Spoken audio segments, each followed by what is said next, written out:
પરમ શિવ ભક્ત ભાઈ શ્રી ધાનાણી સાહેબ જે પોતે ખેતીવાડીમાં જિલ્લા કક્ષાના ઓફિસર તરીકે સેવા આપે છે. તો મહાદેવને પણ એમ હતું કે ગાયને પણ હું વાહન પસંદ કરું, પણ ગાય જગતની માં છે એટલે માને વાહન તરીકે પસંદ ન કરી શકાય. તો શું તો કે ગાય માતાનું સંતાન તો કે નંદી, કળિયુગ પૂરો થાય તો પણ ગાયની શક્તિઓ જશે નહીં.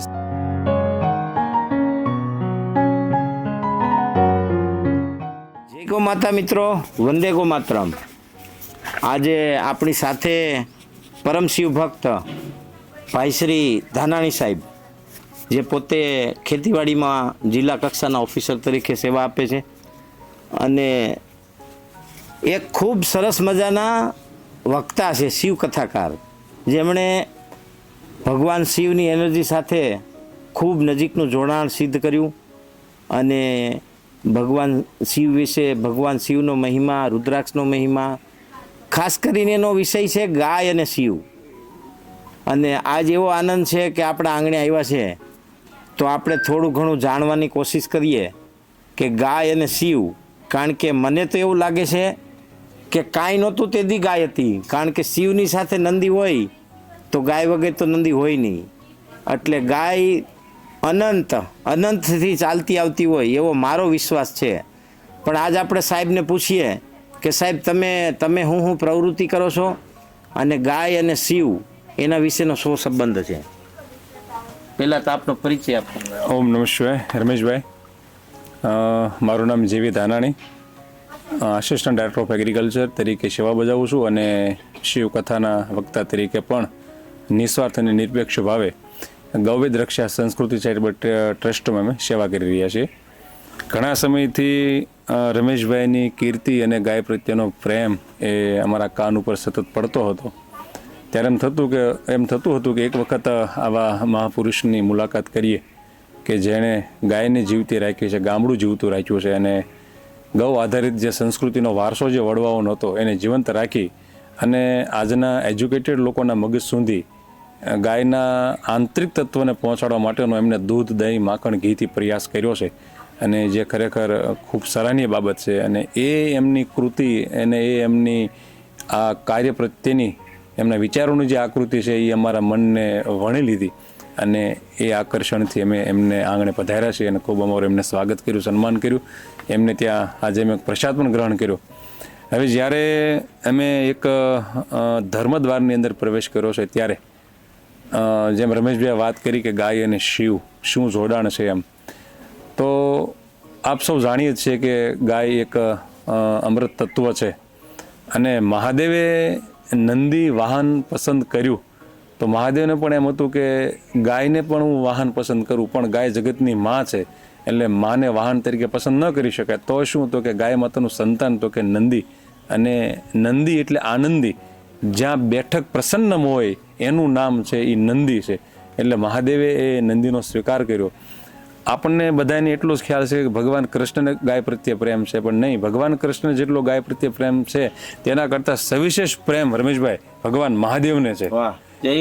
કારણ કે આ ભારત પ્રાંતની અંદર એટલા બધા શિવલિંગો સ્વયંભૂ પ્રગટ થયા છે કે એ સ્વયંભૂ શિવલિંગ સંતો અને ઋષિમુનિઓની કૃપા દ્રષ્ટિ અર્થાત એમના તપ વગર પણ ગાય માતા જે સ્થાને આપોઆપ દૂધનો અભિષેક કરે ત્યાં મહાદેવ પ્રગટ થયા છે. તો એ જગતનું કલ્યાણ કરનાર શિવ તત્વને ગાય પ્રત્યે કેટલો પ્રેમ હશે. તો આ ગાય અનંત વર્ષોથી આ ભારત પ્રાંતની ભૂમિને પ્રદીપ્તમાન કરી રહી છે અને એ વિચારધારાઓ કદાચ કળિયુગ પૂરો થાય તો પણ ગાયની શક્તિઓ જશે નહીં. સમય જુદા જુદા વિચારધારાના લોકો નિર્માણ થાય, પરંતુ જ્યાં જીવ છે ત્યાં શિવ છે અને એ દરેકનું કલ્યાણ કરે છે. એટલે રમેશભાઈ, મને ખૂબ આનંદ થયો કે તમે ગાય પ્રત્યે આટલું કામ કરો છો. જે એજ્યુકેટેડ લોકો, પશુ ડૉક્ટરો છે જે ગાય ઉપર ખૂબ જાણે છે, એ વિજ્ઞાનને પી ગયેલો માણસ પણ ગાયને જેટલો પ્રેમ નથી કરતો એટલો પ્રેમ તમે કરી રહ્યા છો.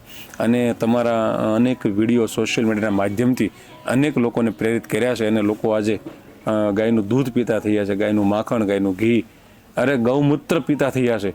તો આવી વિચારધારા રમેશભાઈ તમે ખૂબ સારી પ્રગટ કરી છે અને અમે પણ એક કાર્ય કરવા જઈ રહ્યા છીએ, ગૌવેદ રક્ષા સંસ્કૃત ચેરિટેબલ ટ્રસ્ટ, કે ગાયના વિચારો એ લોકો સુધી જીવંત રહે ગાયની સેવા એટલે આપણે એમ સમજીએ છીએ કે નિરણ કરીએ કે જુદું જુદું ખવડાવીએ એ નહીં, પણ ખરેખર જે માણસ ગાયનું દૂધ પીવે છે ને એ ખરાટની ગાયની સેવા કરી કહેવાય. તો એવું કાર્ય રમેશભાઈ તમે કરી રહ્યા છો એટલે આપની વિચારધારાથી ખૂબ પ્રભાવિત થયા. અને આ ભારતીય સંસ્કૃતિમાં હું એમ કહું કે તમે ગાયને એક મહાન ઋષિ છો કે એના માધ્યમથી તમે આ ગૌ સંસ્કૃતિ, ગૌ પ્રકૃતિ અને ગૌ વિચારોને જીવંત રાખવાનો તમે ખૂબ પ્રયાસ કર્યો છે. ગાય સાહેબે વાત ખૂબ સરસ કરી, પણ આજનો વિષય એવો છે, આજની પરિસ્થિતિ એવી છે કે જ્યારે આખું વિશ્વ એક ભયંકર બીમારીના ભરડામાં જતું હોય, બીમારીમાં સપડાતું જતું હોય, ત્યારે ગાય એ કોઈ રિલિજિયમ, ધર્મ આધારિત પ્રાણી નથી. ગાય કોઈ સેવા કરવાનું સાધન નથી. ગાય કોઈ ભાવનાત્મક પ્રાણી નથી. ગાય ઉપયોગની અનન્ય શ્રીતા છે ને વિજ્ઞાનની માતા છે. અને આખા માનવ સભ્ય સમાજની મેરુદંડ કહી શકાય. કારણ કે માણસે તંદુરસ્ત અને નિરોગી રહેવું હોય તો એની પાસે એક જ રસ્તો છે આખા બ્રહ્માંડમાં, જો કોઈ હોય તો માત્ર ગાય. ગાયના પંચગવ્ય, ગાય આધારિત ખેતીથી ઉત્પન્ન થયેલું અન્ન માણસને આધ્યાત્મિકતામાં મજબૂત કરે તો ગાય આધારિત સ્પિરિચ્યુઆલિટી, આધ્યાત્મિકતા. ગાય ખેતરમાંથી કાઢી એટલે ખાવાનું ઝેરી થઈ ગયું. ગાય આયુર્વેદમાંથી નીકળી ગઈ એટલે આયુર્વેદ નપુસંગ થઈ ગયું. ગાય આધ્યાત્મિકતામાંથી નીકળી ગઈ એટલે આધ્યાત્મિકતા પાંગળી થઈ ગઈ, ધર્મ પાંગળો થઈ ગયો. એટલે આપણા વેદ કહે છે યતો ગાવ તતો કૃષ્ણ, યતો કૃષ્ણ તત્વ ધર્મ, યતો ધર્મ પરમ સુખમ. એટલે ગાય આસ્થાથી અર્થવ્યવસ્થા અને બીમારીથી સુખ સુધી લઈ જાય, એના બધા રાસ્તા જેની સાથે જોડાયેલા હોય એને કહેવાય ગાય. એટલે ગાય શબ્દ એ કોઈ શબ્દ નથી, એ ટેકનોલોજી છે. કે આ પૃથ્વી ઉપર જો કોઈ સીધું સૂર્ય અને પૃથ્વી સાથે જોડાણ ધરાવતું હોય તો એ માત્ર ગાય. એટલે ગાયનો મહિમા અપરંપાર છે એવું દરેક શાસ્ત્રોએ કીધું છે.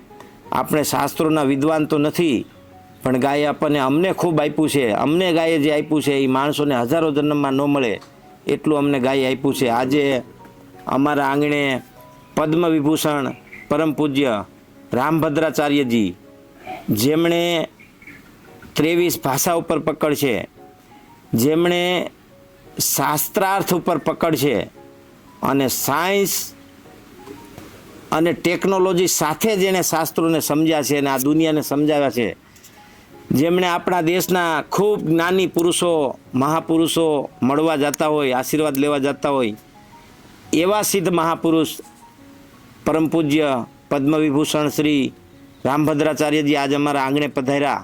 ખૂબ સરસ. અને આ એક પુરાવો છે કે તમારી પાસે ગાય હોય તો તમારે ક્યાંય જવાની જરૂર નથી.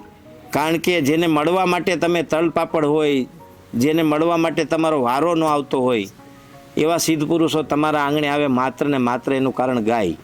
આ ગાયની દિવ્યતા અનન્ય પાસાઓમાં છે જે વર્ણવી ન શકાય. એટલે ગાય આખા બ્રહ્માંડનો આધાર છે. આરોગ્યનો આધાર, આધ્યાત્મિકતાનો આધાર, કૃષિનો આધાર, જીવનનો આધાર, પર્યાવરણનો આધાર, વૃક્ષોનો આધાર, જળનો આધાર. ક્યાંક ને ક્યાંક ગાય વિના આખું બ્રહ્માંડ ડોલી જાય એવું શાસ્ત્રો પુષ્ટિ કરે છે. એટલે ગાયનો મહિમા તો હું કાંઈ નથી ગાતો, પણ ગાય અમારા જીવનનો આધાર છે. અમારે 125 લોકોનું ઘર ચલાવે છે ગાય, અને એ પ્રેક્ટિકલ છે. હું બેંકના સ્ટેટમેન્ટ સાથે બોલી શકું. એટલે મને ખૂબ આનંદ અને ગર્વ થાય કે અમે ગાય સાથે જોડાણા છીએ. અને સાહેબ પણ શિવકથાકાર છે અને આજ આપણે આંગણે આવ્યા એનો પ્રતાપ પણ ગાય જ છે. ગાયનો હોય તો આપણને કોઈ ન બોલાવે. એટલે ગાયની દિવ્યતાના વખાણ તો આપણે ન કરી શકીએ, પણ ગાય જ અમારો જીવનનો આધાર છે એવું કહી શકાય. જય ગૌ માતા, વંદે ગૌ માતરમ.